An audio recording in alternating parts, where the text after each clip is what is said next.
Muy buenos días desde Madrid. Como ustedes pueden comprobar, tenemos unos cielos inmaculados y hace un frío que pela.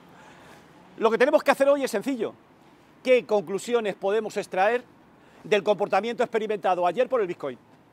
La primera pregunta que hay que ver, que hay que tratar de responder, es si hubo problemas de liquidez, si hubo bitcoins suficientes para atender una demanda tan fuerte como la del primer día de emisión de los ETFs de Bitcoin al contado.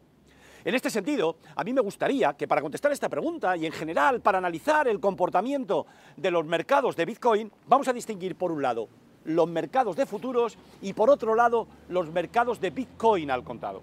¿Qué sucedió ayer en el mercado de futuros sobre Bitcoin? Concretamente en el ETF que tiene como mnemónico BITO, con B. Tal y como pueden ver ustedes en el gráfico, observarán que a la apertura hubo una subida muy fuerte. Superó esa resistencia que tenía en la zona 23 y luego cayó con más fuerza. ¿A qué conclusiones podemos llegar? Bueno, la conclusión es sencilla. En primer lugar, que había una gran cantidad de gente que había abierto posiciones largas en este ETF. Y, lógicamente, la gestora había abierto posiciones largas en los futuros sobre Bitcoin. Y ayer, a la apertura, con el éxtasis alcista comprador de ETFs de Bitcoin al contado, vendieron. Pero es que además vendieron masivamente y con mucha fuerza, ténganlo en cuenta. ¿De acuerdo? Con lo cual, la primera conclusión es sencilla. Fuertes ventas de Bitcoin a la apertura. Normal, esto es normal. Ahora nos vamos a fijar en lo que sucedió en el mercado de contado, de los ETFs al contado. Para eso vamos a distinguir, por un lado, Grayscale, ¿de acuerdo?, que tiene su ETF como mnemónico GBTC, y por otro lado vamos a tener en cuenta los otros 9 ETFs restantes. Y ustedes me dirán, ¿por qué? Bueno, por una razón muy sencilla. Grayscale es un ETF que traía su origen en un fondo de inversión. Mucha gente había metido dinero en este fondo de inversión, ha ganado bastante dinero, ahora se ha convertido en ETF, pero la gestora cobra unas comisiones bestiales. Entonces, ¿qué es lo que hay que pensar? Bueno, pues nosotros pensamos que lo más probable es que aquellas personas que tienen participaciones en el ETF de Grayscale ayer fueron netos vendedores. ¿De acuerdo? Bien. Entonces, tenemos fuertes ventas en el ETF BITO de futuros y fuertes ventas en el ETF de Grayscale. Y ustedes me dirán, ¿y cómo lo saben ustedes que fueron fuertes ventas? El argumento de que fueron ventas ya se lo he explicado. Y para contestar que fueron fuertes, me gustaría que vieran esta tabla. Ayer, el ETF que tiene como mnemónico BITO, el de los futuros, fue el 7º más negociado en Wall Street.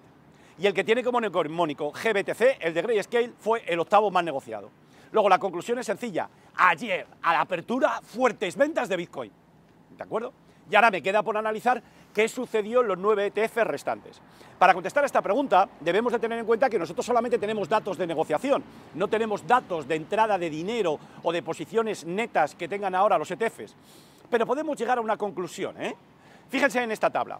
Tal y como pueden ver ustedes en esta tabla, el volumen de transacciones realizadas en los 10 ETFs de Bitcoin al contado fue de 4.600 millones de dólares. Una barbaridad. Si ahora restamos los 2.600 del volumen negociado por el ETF de Grayscale, el GBTC, nos queda un volumen neto de negociación de 2.000 millones, que esto vamos a considerarlo como entrada de flujo. Si ahora ustedes cogen estos 2.000 millones y lo dividen entre 47.000 o 46.000, que puede ser la cotización del Bitcoin, resulta que ayer los Bitcoin que se compraron estuvieron en torno a 45.000. ¿Esto qué significa? ¿Es mucho o poco? Bueno, es mucho. ¿Pero da problemas de liquidez? Obviamente no, por una razón muy sencilla, porque al día se pueden, en transacciones sobre Bitcoin, se negocian 500.000, por lo tanto, 45.000 es el 9%. Luego, en el día más crítico, no hubo problemas de liquidez en el Bitcoin. Esto es muy importante y respalda notablemente al Bitcoin. Y la conclusión primera que hemos obtenido es que hubo fuertes ventas, ¿de acuerdo? ¿Qué nos dicen los gráficos? Vamos a empezar con el gráfico de BITO. Tal y como pueden ver ustedes, observarán que subió con mucha fuerza, superó la resistencia y cayó con más fuerza.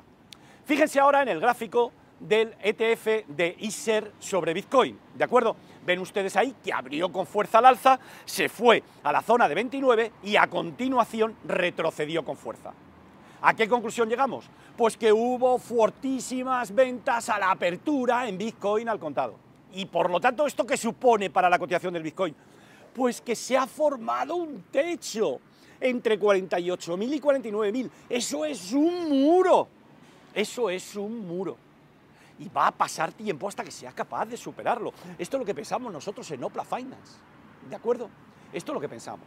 Bueno, y a corto plazo, ¿qué vemos en el Bitcoin? Bueno, pues tal y como pueden ver ustedes en el Bitcoin, es cierto que la tendencia de medio y largo plazo es claramente alcista, ¿de acuerdo? Si ustedes se fijan en el gráfico, observarán que se superó esa resistencia que tenía en torno a 45.000 y ahora vamos a considerar como escenario más probable que la zona 45.600, 44.729, eso actúe como soporte.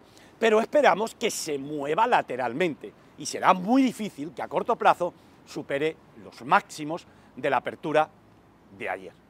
Dicho esto, nos vamos a las notas del Tesoro a 2 años. Ustedes saben bien que ayer se publicaron los datos de inflación en Estados Unidos. No fueron buenos, pero a nosotros lo que nos llama más la atención fueron los siguientes hechos. Primero, estamos viendo que en Estados Unidos la inflación es más fuerte que en Europa y en China. Entonces Lagarde va a tener que tomar una decisión. O si va a esperar a que Powell baje los tipos de interés, aquí los recortes de tipos de interés en Europa pueden llegar tarde y dañar notablemente su economía. Ahora bien, ¿qué nos dice la rentabilidad de las notas a 2 años? Bueno, la rentabilidad de las notas a 2 años, tal y como pueden ver ustedes en este gráfico, observarán que se está moviendo entre la resistencia de 4,5 y el soporte de la zona 4,015. Ven ustedes que no ha superado la resistencia y sigue en un movimiento lateral. Por lo tanto, a pesar de que el dato no fue bueno, no hay novedades, ¿de acuerdo? Y lo que estamos viendo que la gente está haciendo es invertir en bonos o en notas a 2 años, ¿de acuerdo? Y vender, ¿de acuerdo?, bonos a 5 o 10 años. Y se están llevando ese diferencial. Obviamente lo hacen en los mercados de futuros. Por lo tanto, no hubo novedades, si ustedes me lo permiten. Movimiento lateral en la rentabilidad de notas a 2 años. Y nosotros, en Opla Finance, con nuestro sistema de especulación, seguimos en plazos cortos, en fondos de inversión, en activos monetarios. Por cierto, no les decimos nada de Opla Finance ni del servicio que vamos a lanzar porque estamos trabajando como locos. Nos hemos machacado todas estas navidades acostándonos a las tantas. Pero les puedo anticipar que van a tener un producto muy interesante porque van a poder ver lo que hacemos nosotros con nuestro propio dinero en tiempo real. Eso es en lo que estamos trabajando. Dicho esto, nos vamos al SP500. Viene primero, ideas claras, gamma más positiva y más fuerte, ¿de acuerdo? Lo cual favorece movimientos laterales al alza. Muro, 4.800, sigue estando ahí, ¿de acuerdo? ¿Qué pasó ayer tras la publicación del dato de inflación? Pues lo pueden ver ustedes ahí, se dirigió al soporte de la zona 4.753, lo perforó un poquito, se fue a la zona 4.704 y rebotó. Honestamente, nosotros no pudimos abrir posiciones largas en el SP500 por una razón muy sencilla, porque estábamos vendiendo a las 4:15 los Bitcoin, pero vendimos el 75%, nos hemos quedado con el 25%, teníamos que haber vendido todo, pero bueno. No somos perfectos, ¿de acuerdo? ¿Qué podemos obtener del SP500? Bueno, pues mire, nosotros lo que hemos hecho ha sido lo siguiente. Ustedes saben que teníamos el soporte de la zona 4.753. Ha funcionado, pero lo hemos ajustado, lo hemos puesto en 4.735.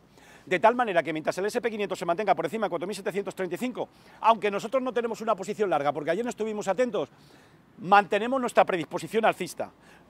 Y consideramos como escenario más probable que el SP500 trate de dirigirse de nuevo a la zona 4.800, 4.820. Que se perfora el 4.735, vendrían las ventas. Esta es nuestra opinión en Opla Finance con nuestro sistema de especulación y nuestro dinero. Adiós, hasta luego, que pase muy buen día.